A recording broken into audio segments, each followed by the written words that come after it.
Halo Tribuners, kembali lagi bersama saya Anissa Handayani dalam program Ngobrol di Balik Layar. Tribuners, Idul Fitri menjadi hari yang paling ditunggu oleh umat muslim di seluruh dunia karena hari ini adalah hari kemenangan setelah berpuasa selama sebulan. Kalau di Indonesia, Lebaran sendiri dirayakan dengan banyak tradisi, mulai dari halal bihalal, kumpul keluarga, atau sekedar makan ketupat bersama. Tapi bagaimana ya dengan suasana Lebaran di luar negeri? Nah, untuk ngobrol hari ini kita akan mengintip seputar tradisi Lebaran dari negeri yang jauh, yaitu Tunisia. Sudah tersambung bersama kita Duta Besar Republik Indonesia untuk Tunisia, yakni Zuhairi Misrawi. Halo Pak Zuhairi. Ya, Assalamualaikum. Eh, eh, Ya, baik Pak. Pak, apa sih yang membedakan Ramadan dan juga Idul Fitri di Indonesia dengan di Tunisia? ya, secara umum ya, ini Idul Fitri di Indonesia dan Tunisia itu sama ya. Itu dimulai dengan sholat Idul Fitr, di mana itu tanda bahwa pada hari yang suci ini kita tidak lagi berpuasa, dalam artian kita al-fitr, kita kembali ke fitrah, kita berbuka puasa. Nah, ini ritual yang sama, saya kira di semua negara dunia Islam. Nah, bedanya cuman kalau di Tunisia ini pemerintah melalui eh, mufti, yaitu lembaga yang mengeluarkan fatwa antara pada saat awal Ramadan, pada saat Idul Fitri, Idul Adha itu mempunyai kekuatan. Ketika seorang mufti sudah menyampaikan bahwa esok hari kita melaksanakan Idul Fitri, maka seluruh warga negara itu mengikuti fatwa dari mufti itu. Dan fatwa mufti itu mengikat bagi negara atau pemerintah Tunisia untuk melaksanakan Idul Fitri ini. Nah, itu eh, perbedaan dari bagaimana penentuan awal awal Idul Fitri itu.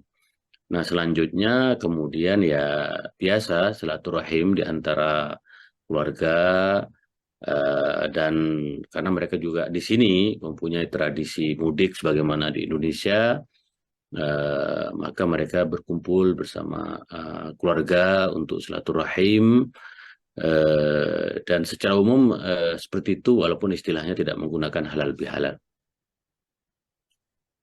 Tapi adakah hal yang menjadi ciri khas tersendiri di Tunisia saat momen Lebaran di sana, Pak?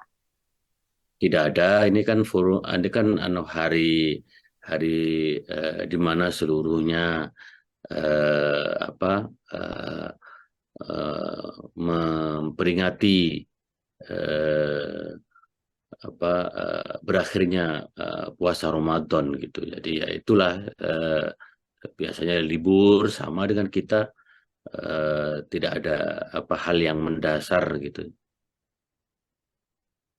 Di Indonesia, Lebaran ini kan nggak cuma sebagai peristiwa keagamaan, tapi juga sudah kaya dengan nilai budaya dan tradisi. Apakah nilai-nilai tradisi ini cuma ada di Indonesia? Adakah pengaruh budaya Islam Nusantara kita di Tunisia, Pak? Ya, bukan agama ya, terutama Islam melalui Idul Fitri ini kan semua sama, Mbak. Semua adalah bahwa ketika Idul Fitri ini seluruh keluarga berkumpul. Yang dari luar negeri datang pulang ke Tunisia dan itu ditandai misalnya ya pesawat penuh dari berbagai negara ke Tunisia. Lalu kemudian tadi itu yang dari kota pulang ke kampung-kampung halaman, samalah dengan kita. Ini hari di mana keluarga berkumpul bersama-sama gitu. Dan eh, sama halnya juga dengan Idul Adha. Kalau di Timur Tengah itu hari raya besarnya itu adalah Idul Adha, Mbak, karena ada kurban itu, hewan kurban gitu. Jadi kalau dibandingkan antara Idul Adha dengan Idul Fitri, memang lebih secara simbolik Idul Fitri karena ada perintah untuk penyembelihan hewan kurban itu.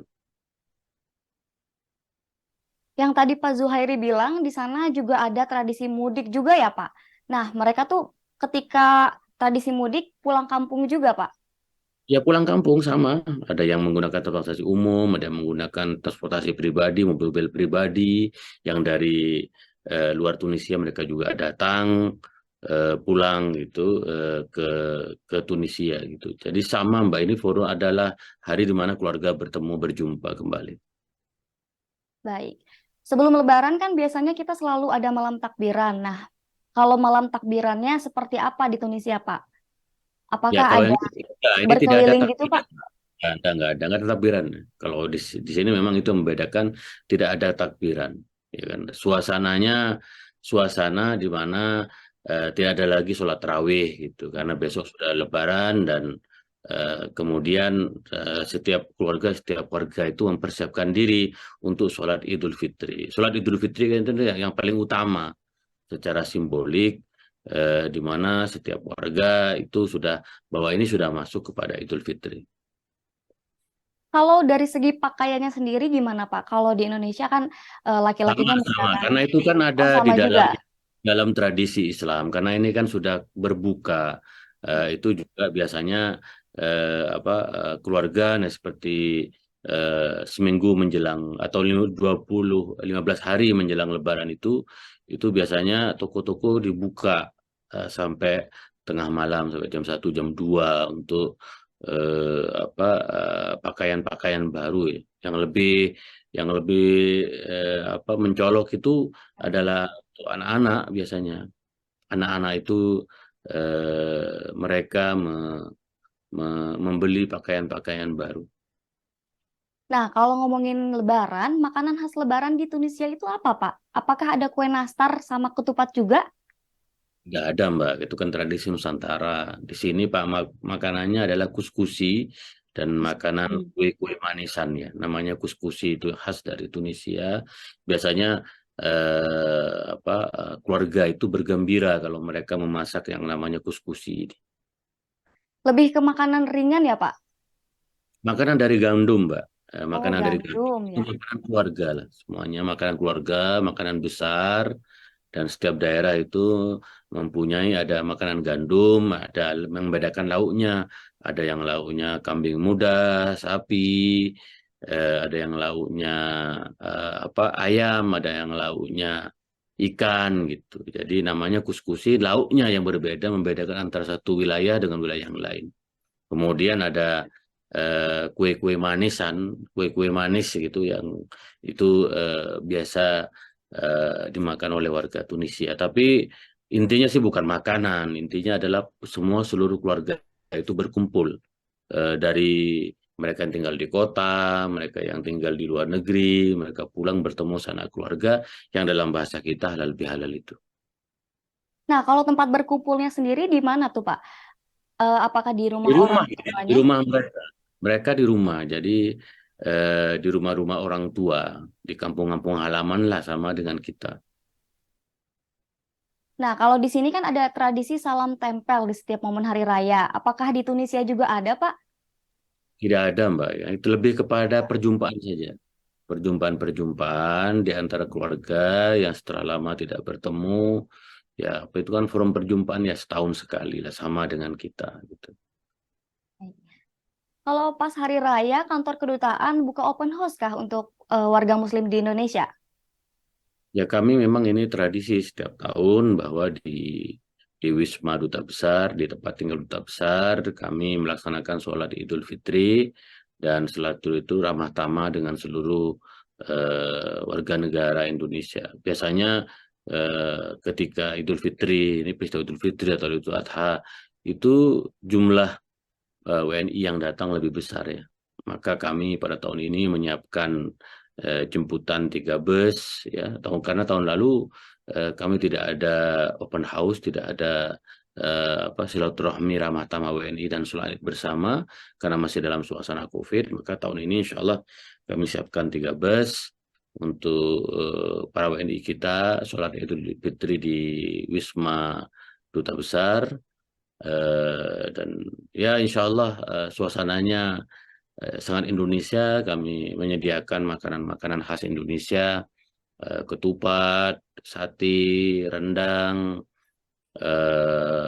lalu kemudian opor ayam, kerupuk dan lain-lain, bakso gitu. Jadi memang suasananya kita ciptakan suasana Indonesia karena WNI di sini kan pada umumnya adalah mahasiswa, mereka sangat jauh dari warganya, mereka tidak bisa berjumpa warganya di bulan yang penuh suci ini, maka kami perwakilan Republik Indonesia di Tunisia menyediakan acara open house sholat Id berjamaah di Wisma Duta Besar yang berada di kawasan Buhairah Taulak, kota Tunis. Jadi banyak juga ya Pak warga Muslim di Indonesia, warga Muslim Indonesia yang ada di Tunisia dan itu kebanyakan mahasiswa ya Pak. Ya, ada sekitar 200-an orang, Mbak. Dan dengan staf ya, mahasiswanya 150 orang. Baik Pak, ini pertanyaan terakhir. Ada yang mau disampaikan pada momen Idul Fitri tahun ini Pak? Ya, mudah-mudahan untuk Idul Fitri ini menjadikan kita sebagai bangsa ya penuh keakraban, penuh persahabatan, silaturahmi tetap direkat karena tahun ini kita sudah masuk di tahun politik ya. Mudah-mudahan spirit Idul Fitri yang bersalam-salaman ini, yang saling merangkul, saling bermaafan itu menjadi spirit kita semua untuk terus menjadi bangsa yang bersatu, berdaulat, adil, dan terus memberikan sumbangsi pengabdian kepada bangsa dan negara. Amin. Baik Pak Zuhairi, sepertinya waktu kita sudah habis nih Pak. Terima kasih banyak sudah mau berbagi cerita bersama Tribuners di rumah pada momen Lebaran kali ini. Semoga dilancarkan ya Pak kegiatannya. Saya ucapkan minal aizin wal faizin, mohon maaf lahir dan batin. Sama-sama, minal aidin wal faizin, kullu amin wa antum bi khair. Mudah-mudahan kita semua termasuk orang-orang yang bisa kembali ke fitrah. Terima kasih. Assalamualaikum warahmatullahi wabarakatuh. Waalaikumsalam warahmatullahi wabarakatuh. Nah, itu dia Tribuners, episode ngobrol kita kali ini. Saksikan episode-episode ngobrol menarik lainnya hanya di Tribun Jakarta. Saya Anissa Handayani mewakili segenap tim Tribun Jakarta mengucapkan minal aizin wal faizin, mohon maaf lahir dan batin, sampai jumpa.